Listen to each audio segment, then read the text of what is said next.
welcome to the Titans of Industry show.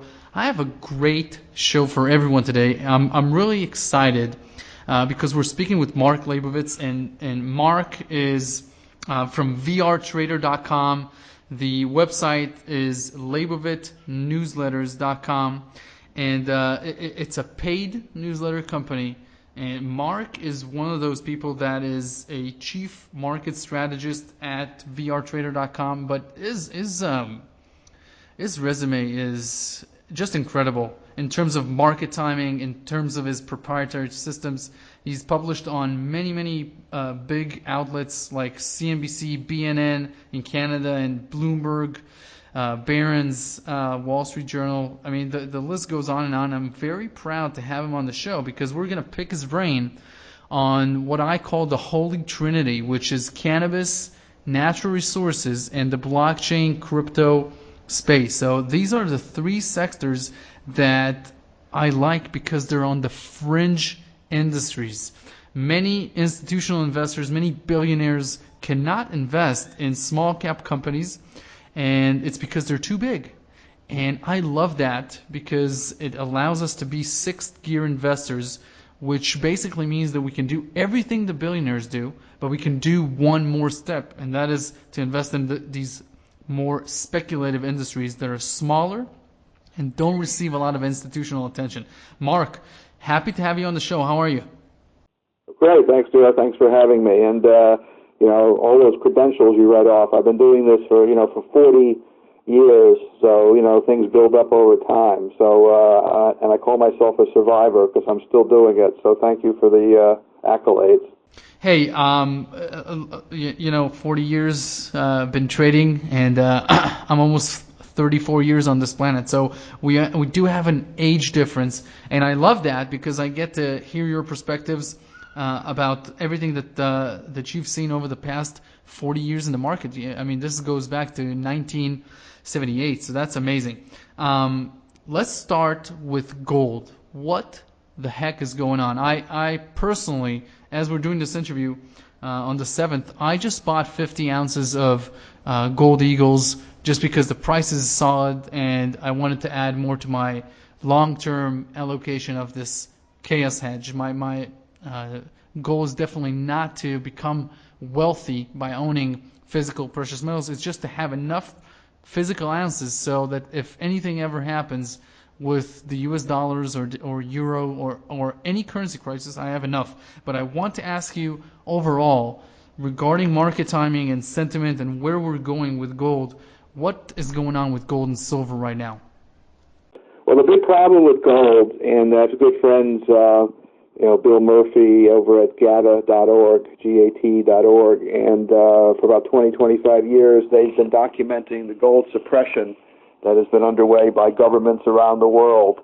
And unfortunately, in the gold market, we really don't have, well, you can say this about all the markets, that they're not necessarily free markets because a lot of intervention and manipulation occurs in all markets. But in the gold market in particular, we have a lot of suppression where, there's lending of gold that doesn't exist. You have the COMEX, which is one of the biggest frauds on the planet, where contracts are traded in paper and there's not necessarily gold or silver backing up those contracts. So big money can come in there and hit bids and drive prices down, but never have to deliver the physical metal. The original reason the commodity markets were created was a hedge for farmers in the agricultural space, and there would be physical commodity behind the contract. Well, in the case of the gold market, that's really not the case. Silver market as well. And what they do now is they settle for cash because they can't really deliver the physical metal to the extent that the contract specifies, and that part and parcel to the fraud that's going on. And as a result of that, the powers that be, the big names in the business, J.P. Morgan, Goldman Sachs, HSBC, they've all been involved. Many have been accused, have been actually in court. There's actually documented cases.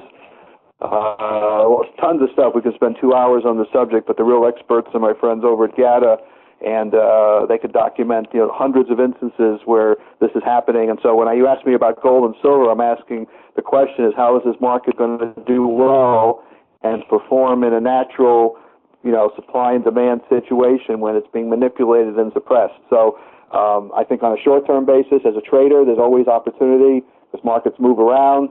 Seasonally, we're in the time frame right now, starting here in late July, early August, where traditionally you get a little rally for a month or two, and the markets are very oversold. Gold made a new low the other day. I think got down to 1205, 1206, and silver equivalent low. So they're probably due for a technical bounce here, and they may be tradable. But until gold can clear 1375 on a closing basis, and silver over, I think, around 2021 level, I don't think we're going to be talking about a new, bull market or a new sustained move of any kind. And I don't want to, depress you in any way here or your listeners, but one of the scenarios that I've created is because of the manipulation and because, as you can see, gold's been acting very poorly, even to the extent that times where news was bad when it should have been rallying. There's a chance here in the next year or two where gold could take out the $1,000 low that we saw a few years ago, get down to even the $600-700 an ounce, and at that point, they washed everybody out completely. Then the power may get involved on the long side, and then you can see perhaps the big move that we've all been thinking that should have happened by now. In other words, gold at 5,000 or 10,000, and silver at $100 or $200 or even higher. So my intuition, my gut, is that is a possibility, and I guess I'll be wrong if gold could really break out here above that 1375, 1400 area. But my gut feeling is I'm going to be able to buy all the gold I want at $600, $700, $800 an ounce in a couple of years. And even though I do own some, I'm not going to get heavy at the current time. So that was a little drawn out response to your question. I'm sorry. It's very interesting, and I want to ask you a follow-up question to that. With regards to how much it costs to get gold out of the ground, the low-cost producers, the really low-cost producers, they're able to get gold out of the ground for about an all-sustaining cost of $850 per ounce. There's some that are able to do it a bit lower, but is the price prediction or the price possibility that you just mentioned, is this something that is an ultimate low? And if so, are you talking about an event that will last over months or over a few days? How do you see this happening? Obviously, miners will be absolutely disgusted with that sort of a price. Yeah, some of the miners, in fact, Keith Neumeyer over at First Majestic Silver, he's pretty disgusted. He's been writing articles and talking about this for years, talking about the manipulation, the same scenario that I sort of described to you a moment ago, and he wanted to get the miners together because he's in charge of the largest silver mining company listed on the New York Stock Exchange. So you probably know that name, First Majestic Silver. So he feels the same way, and if he can get all the miners together, maybe they can do something about this gold and silver suppression and what's going on at the COMEX. But you have an issue there, of course. If the prices are driven down to a point where they can't make money, then that becomes, the kind of washout bottom, I guess, is what really can create bull markets once they clean everybody out, like we saw in the stock market in 2008 and 9. So it actually could be a very bullish event afterwards. And as far as the time frame, I don't have a specific time how long it would last, but I don't think it would be too long. I think once they clean everybody out, you could be down at those prices for just a few weeks or a few months, and take off again. So that's just a hypothetical scenario that I'm working in, and it may happen. So let's watch the tape and see if we get confirmation. But I'm certainly not going to miss a bull market. I mean, if we're going to 5,000, I'm going to be in there. Whether it's 1375, 1400, 1500, whatever technical confirmation I need at the time. So I'll participate, but at the moment, all I can see is a tradable rally here. Now, Mark, in that scenario that you just created, what's the downside for silver and what's the upside for silver? Well, silver $100 to $100 an ounce plus. I mean, it could be $500 an ounce. Who knows how high is high? We've seen the stock market go nuts. We've seen Amazon go nuts, Facebook, all these stocks that go to levels that just don't make any sense historically, and so you have to gauge it, once it starts moving into a parabolic situation.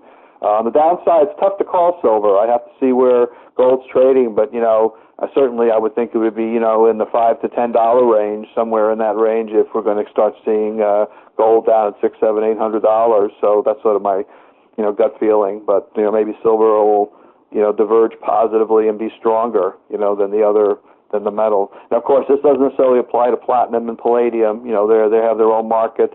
Palladium was the strongest metal, as you know, in the past year or two, pretty much due to the the automobile industry. So palladium has actually been the best metal play here. So we'll see. That's I don't have a firm target yet, but certainly new lows in silver under $10. How important is it as an investor, as a trader, to get the position sizing down right? How important is it to make sure that when you do bet on very speculative markets, that you do so in a way that doesn't create any permanent, catastrophic either loss or trauma that will get you out of your focus, that will leave so much residue mentally that you can't get back? Could you talk about how you've been able to shelter that and build sort of an elephant skin over 40 years, and talk about some practical strategies to mitigate risk when accessing these more boom and bust cycles than your regular blue chip stocks? All right, well, I do a couple odd things. I used to be a floor trader on the Chicago Board Options Exchange years ago, and the guys that trained me and I admire the most, closed out positions every day. In other words, they looked at the stock market not as an investment. They looked at it as a way to make a living. So every day they would trade on the floor, and I would trade on the floor, and hopefully you're making some nice money, and then you close out your positions, go home flat, go up to the clearing firm at the end of the day, they cut you a check, and you made your money a day. And these guys are doing pretty well. They're making a few $1,000s a day this is going back in the 1970s. So, the idea was as a way to make a living. So that's one way to look at it, is like bank your profits quickly. Don't listen to the BS that's on radio and TV. Usually, the stuff you'll hear on CNBC or, from some of the notable names there without mentioning names. They get excited about stuff when stocks are high, and as you know, they get negative when they're low, and you should have just the opposite opinion. One of the greatest situations I look for, I see it all the time. We just saw it on Facebook a few days ago, is when they wash out a stock on bad news and they drop it precipitously, as they did with Facebook. That's the kind of situation that I jump in on. In other words, I feel news is manipulated along with the stocks, and I've seen this when I was a floor trader. So when they knocked Facebook down all the way from 220 down to 168, they were accumulating the stock on that break. We're going to get into a whole other discussion here about the rules of manipulation. But in the rules of manipulation, if you're looking to acquire a position in a stock, you drive the stock down, you hit the bids, trigger other stops, and hopefully you get some cooperation with the media, and you have a news story that comes out, and they take it down, and they're there with their bids under the market looking to buy stocks. And conversely, when they're looking to unload stocks, they drive it up. They hit the offers, they trigger the buys, they come out with good news, and they unload onto the rally. So these are the rules of manipulation that are still in effect in our markets. And when I see a big washout like that Facebook, and there's hundreds of examples over the years, but when I see these type of washouts, that's when I get in on a trade, and maybe even investment more than a day trade on rare occasion. But that's the kind of situation I'm looking for. So the other rule I look at is, besides trying to take the view that this is a way to make a living, is always trade from a position of complacency. In other words, whatever position you have, any investment you make, at that amount of money, whether it's $1,000, $100,000, $500, you don't really care about that money. You say, okay, I believe in what I'm doing. This is what I've allocated to it. But if it was all wiped out tomorrow, it wouldn't affect my sleep. It wouldn't affect my livelihood or my family.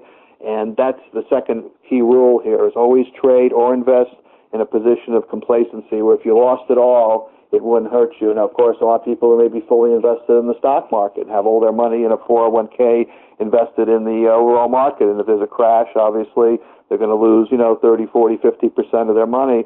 So that may not be the smartest thing for them. Maybe they shouldn't be in the market. Maybe they should own physical real estate. Maybe they should own where you can get income, like apartment houses. Maybe they should own, as you're suggesting, some gold and silver if it breaks. keeps the stuff in cash, keep money in their own businesses, look for other opportunities, not only look at the stock market and the equity market as a place to put all your money. So those are the two basic rules: trade from a position of complacency, and if you have the opportunity, try to ring the register as often as you can, looking at it as a way to make a living, like a job, not as an answer for your retirement, where you're going to hit a home run and next day you don't have to work anymore. Don't look at the market as a lottery where you're going to buy the stock at a penny and you're never going to have to work again. Because the market is hard, and even all the years that I've been doing it, I still have to put time into it. There's another expression too I heard years ago. I didn't create it, but I heard it from other traders. The market is a selfish mistress, and she depends on you, quite a bit, and you don't pay attention to her, you're going to get screwed. Now, I want to ask you about the broad indices, the S&P 500, NASDAQ, and the Dow, and I want to ask you where we are in terms of the bull market cycle. Is this bull market that has been going on since March of 2009, does it have more room to go? And if so, does it have a lot to do with the fact that there are really no other alternatives when you have bond yields that are very low and conservative? On the opposite side, you have inflation that is rising. So can you talk about these factors and how you see them? Okay, well, I don't believe the stock market's the only place for your money. That's the first thing. Okay, so because bond yields are low or because this or that doesn't mean anything to me. It's just an opportunity or a vehicle to make money. I'm more on the trading side than on the investment side. But as far as the market is concerned, I think we've gone a long way in a relatively short period of time. And obviously we're going to get probably, some type of correction maybe next year or into 2020. Something is coming. I'm still bullish here. We saw the NASDAQ get washed out, then go back to new highs, even though it was led by those FANG stocks. The Dow, I think, is going to make a new high here. If it takes out 25,800, that's only a couple hundred points away from that. And when we're doing this interview, I think there's a good chance it could accelerate to the upside, and we can see a real big push here. That would, and I don't have an exact number, but I guess it could be 28,000 or some number like that, and the S&P can move toward 3,000 or 3,100 in that type of scenario. There's something very interesting going on right now. Many people aren't aware of it, but and I'll throw these two things at you really quickly. Interest rates are going up. I feel the Fed is taking interest rates up because they have to be normalized due to the potential pension crisis that we have in the United States, and actually the whole world. Pensions can't deliver the kind of returns and survive with interest rates at 1 or 2%. So the Fed's got to get interest rates up as quickly as they can to save this country from a huge pension problem. And so I think you're going to see an acceleration of interest rates in the next couple of years faster than people realize. And I don't know what the exact number is, whether we're going to be back to 5% or 6% on the federal fund rate. But anything like that is possible, and I think it will surprise a lot of people. Now, that might shake the stock market a little bit initially, but, I remember back in the 1980s, we had interest rates at 5-6%. Everybody was making money. Stock market was doing fine. There were jobs for people. So it doesn't mean the stock market has to crash because interest rates go to 5 or 6%. If everybody's conditioned to believe that will have to happen, and as you know, rules are broken in this business, and people believe one thing, it doesn't necessarily happen. In fact, the whole move we've had here in the stock market the last year and a half caught most people by surprise. The other thing I want to throw out at you really quickly is what's going on in Europe. We really have a crisis in Europe, and the euro and the Italian situation, the Greek situation, the Spain situation, the Brexit situation, on and on and on. Europe is on the verge of potential collapse, I think, financially over there, and I think a lot of money is leaving Europe, and the safest place to come is the U.S. stock market. So I think one of the reasons you're seeing the stock market go up is there's an exit from Europe because of the crisis in Europe. And the United States are coming from Europe, and I think that could continue and possibly provide fuel for these higher numbers that I'm talking about. So bottom line is, we're in a seasonal period where normally we would expect the market to pull back in September, October, If you look back at seasonal studies for 20, 30 years, and you're probably familiar with those yourself, we tend to get some type of shakeout this time of year, as like the big crashes occur in September, October, but I'm not so sure it's going to happen this year. But I guess you got to watch out for any technical sell signals. But my overall gut feeling is the market rally is not over yet. Surprises are going to be to the upside, and the market's been climbing a wall of worry, as Joe Granville coined that phrase many years ago, back in the 1970s and 80s. And despite all the news that's bad out there, that everybody's talking about impeaching Trump, which is not going to happen, and how this thing or that thing is not going well. We have a media in this country, as you know, which is basically no less than seditionist. And, we have all these issues, but I think the market's told you that it's ignoring that, and we'll see higher prices. So money coming in from Europe, higher interest rates ahead, maybe correction next year or the year after of some kind. That's sort of my overall, map that I'm working with now. But as a trader and as a technician, I'm not a stubborn person. I will adjust if I have to, but those are the guidelines that I'm working with. Now, let me ask you about an event that is a one-time event, basically. It's the cannabis legalization in Canada, and it's approaching us. It's going to happen in late October. How do you prepare for this event, if at all, as an investor? And could you talk about some of the things you look at if you're investing in a cannabis company?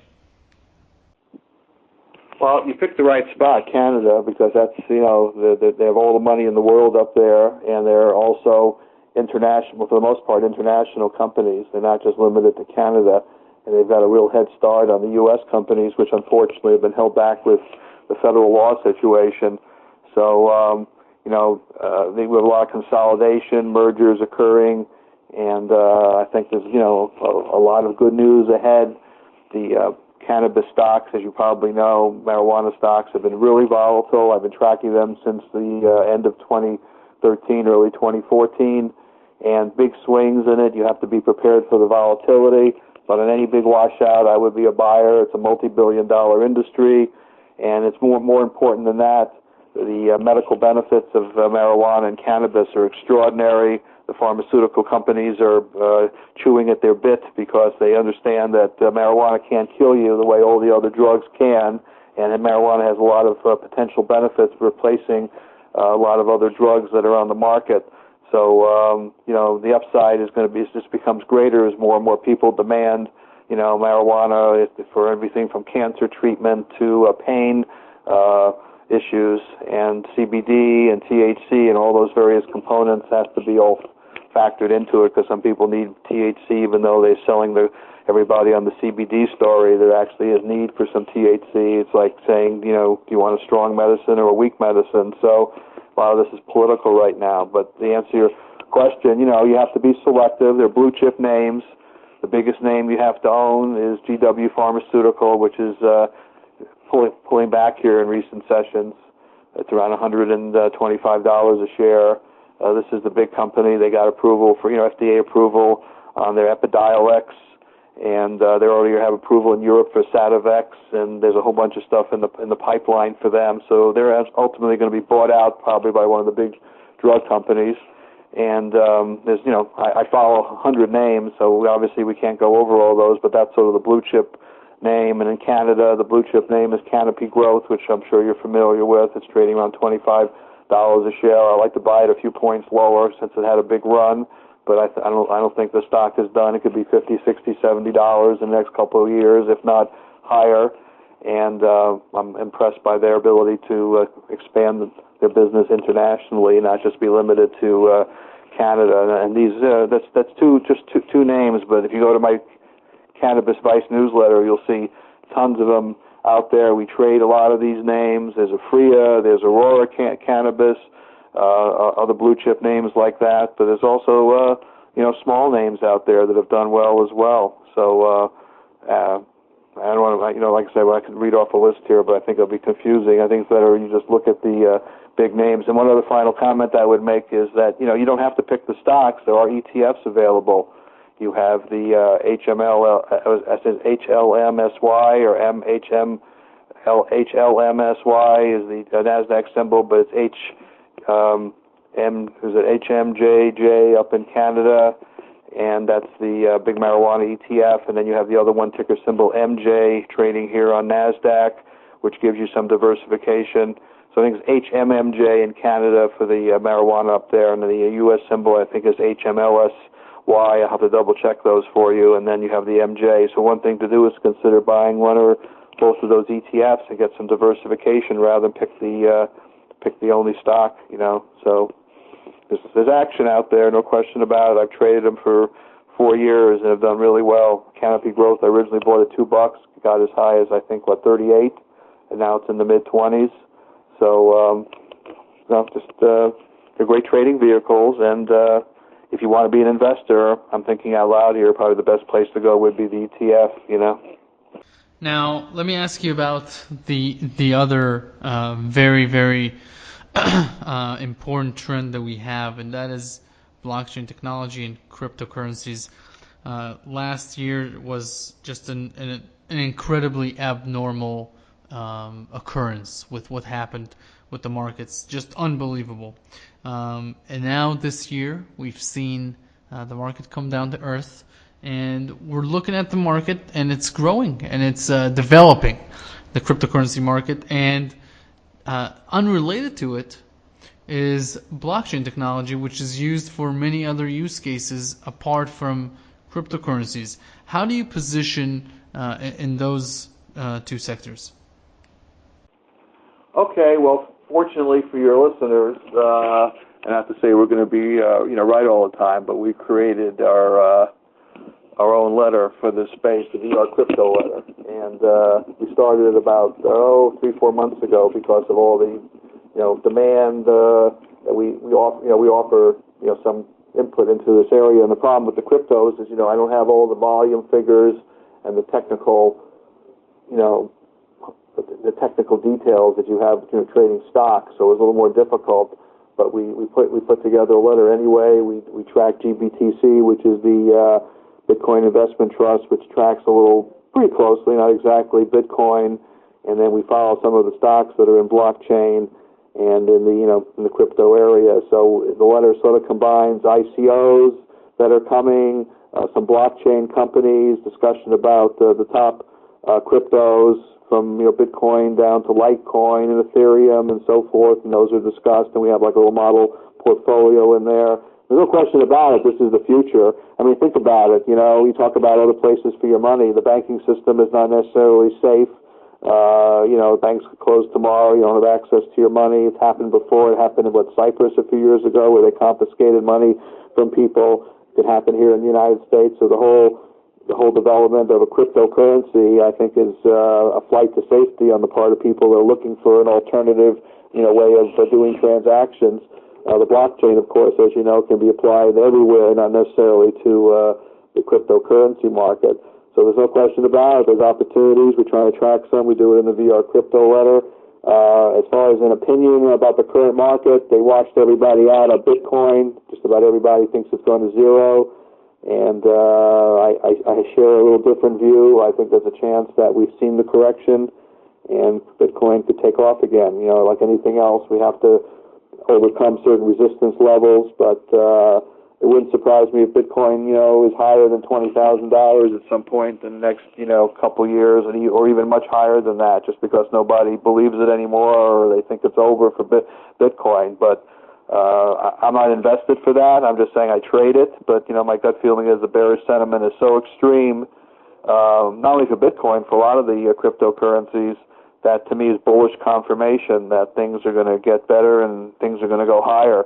Plus, governments are going to get involved into it, I think, as well. There was rumors the Federal Reserve might create its own cryptocurrency and say, hey, you don't have to buy Bitcoin, buy the Federal Reserve coin because it's backed by the U.S. government, which really doesn't mean anything, but it would make everybody feel better.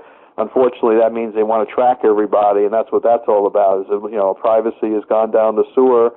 And they want everybody to use, electronic currency so they know exactly what you're doing and where you are and so forth. So unfortunately, that could be the future where crypto might be going on the government level. But, that's sort of speculation on my part at the moment, but that's sort of my sense of what this could ultimately lead to. But it's not going away. whether the government takes it over like I just suggested, or whether we just have tons of individual cryptos out there, I think it's here to stay.